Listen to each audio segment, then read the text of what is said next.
Party పెడతామని పోయినరు తప్పితే తెలంగాణ ప్రజలను పట్టించుకోలేదు.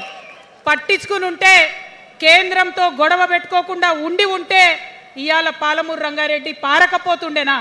నేను అడుగుతా ఉన్నా స్ట్రేట్గా.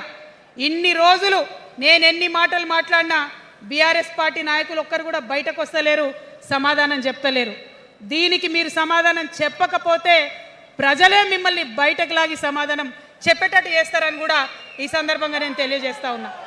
ఒకటే మాట అడుగుతున్నా, మన కేసీఆర్ అయి ఉంటే ఆనాడు తెలంగాణ బిడ్డలు కష్టపడితే బయటకు వచ్చి నా బిడ్డలకు ఇబ్బంది అవుతుందని కొట్లాడిన వ్యక్తి, సింగరేణి గనిలో ఒక కార్మికుడు చనిపోతే అక్కడి దాకా పోయి చూసి వచ్చినటువంటి వ్యక్తి, మరి తెలంగాణ వచ్చినాక ఏమైందా ప్రేమ? అధికారం ముందు మమకారం తగ్గిపోయిందా? ఏం జరిగిందని నేను అడుగుతా ఉన్నా. ఎందుకు ఈ మాట చెప్తా ఉన్నా అంటే ప్రేమ నాకు కూడా ఉంది. నాకు తండ్రి కావచ్చు, అది వేరే విషయం. కానీ ఒక రాజకీయ నాయకుడిగా వారు ఈ మధ్య రాజకీయ పరిణితి కోల్పోయి మాట్లాడుతూ ఉన్నారు. కేటీఆర్ గారు మాట్లాడిందంటే ఓకే అనుకోవచ్చు, ఆయనకు పెద్ద తెలియదు పాపం. కానీ కేసీఆర్ గారు అనే మాట ఏంటంటే ప్రజలు తప్పు చేసిండ్రు. ఓకే, ఒక సెకండ్ నేను ఒప్పుకొని దాన్ని ఒక సెకండ్ అనుకుందాం. ప్రజలు తప్పు చేస్తే నేను ఒక తల్లిగా అడుగుతున్నా, నేను నా కొడుకో మాట చెప్తా, వాడు వినలేదనుకో, కింద పడ్డాడు అనుకో, ఇడిచిపెడతానా? దగ్గర తీసుకొని మంది అనా? ఓకే, ప్రజలు తప్పు చేసిర్రు అనుకోండి, మీకు అధికారం ఇవ్వలేదు అనుకోండి, ఒక కర్కోటకుడి పాలన నడుస్తుంది అలా తెలంగాణలో.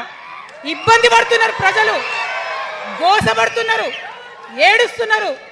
ఇండ్లు అన్నీ ఉండి ఇండ్లు గూలగొడుతుంటే, అర్ధరాత్రి ఇంటి మీదకి వచ్చి ఇండ్లు గూలగొడుతుంటే ఆదుకోవాల్సిన అమ్మలాంటి మన పాత కేసీఆర్ ఏడి?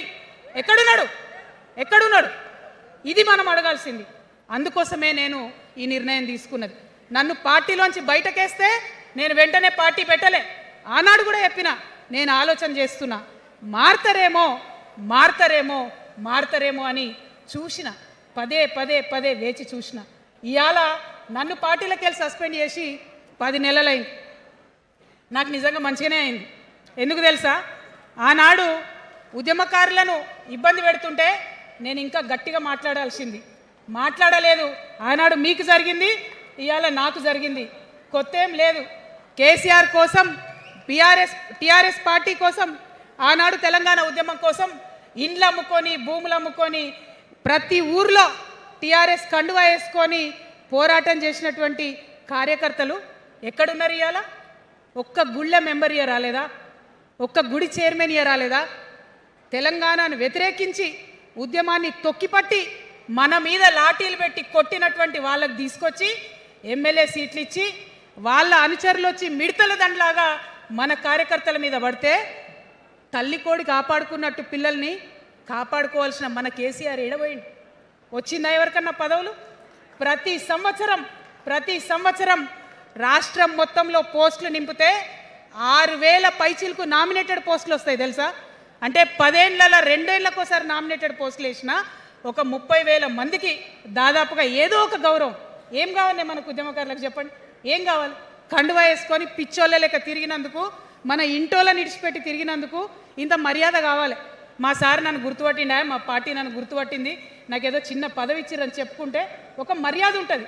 వచ్చిందా మనకు ఆ మర్యాద? ఎక్కడన్నా వచ్చిందా?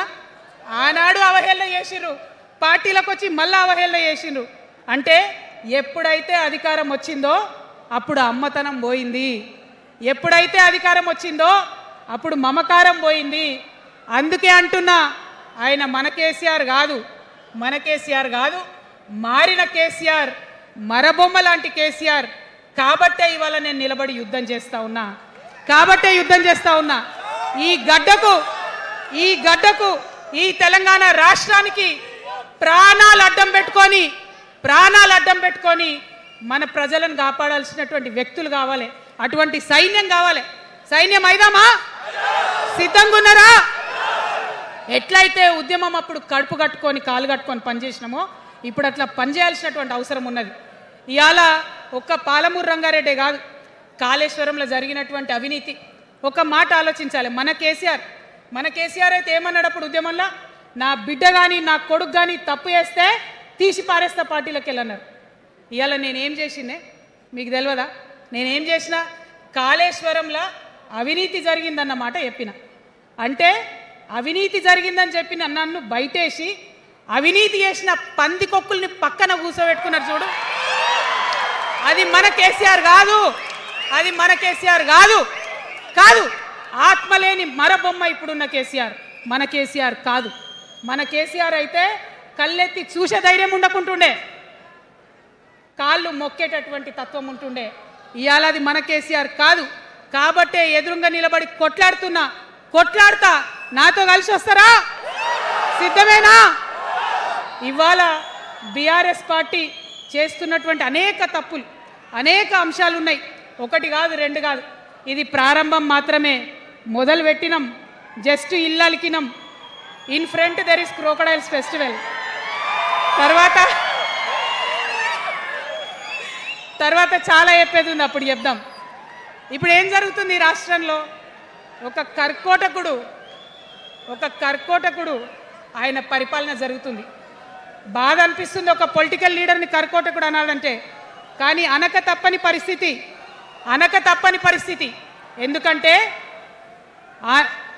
ఎందుకంటే మొన్న ఖమ్మంలో వెలుగుమట్లలో అన్ని పర్మిషన్స్ ఉన్నాయి, అన్ని కాయిదాలు ఉన్నాయి. అర్ధరాత్రి పోయి ఇల్లు కూలగొడితే ఒక నిండు గర్భిణి టెన్షన్తోని అబార్షన్ అయిపోతే ఆ తండ్రి ఏడ్చిన ఏడ్పులు, ఆ తండ్రి రోదన ఇంకా కూడా ఈ చెవులకు వినబడుతుంది. కాబట్టి ఇప్పుడున్న సీఎంని కర్కోటకుడనే అంట, హిట్లర్ అనే అంట. 2 నెలల చిన్న పాప పసికందు కుమ్మెర గ్రామంలో చచ్చిపోతే ఇప్పటి వరకు కూడా కేసు పెడతలేరు. హోంమంత్రి కూడా ముఖ్యమంత్రే, ఆయనకు తీరిక లేదు పాపం. చిన్న పసికందు చచ్చిపోతే ఇప్పటి వరకు కేసు పెడతలేరు. అందుకే అంటున్నా, కర్కోటకుడైనటువంటి సీఎం పరిపాలనలో ఉన్నాం. ఖచ్చితంగా కొట్లాడాల్సిందే. మనం ఏదైతే గురుకులాలు ఉన్నాయో వాటిలో విషం పెట్టి పిల్లల్ని చంపుతా ఉన్నారు. అయినా సరే విద్యాశాఖ మంత్రిగా ఉన్న సీఎం మాట్లాడతలే.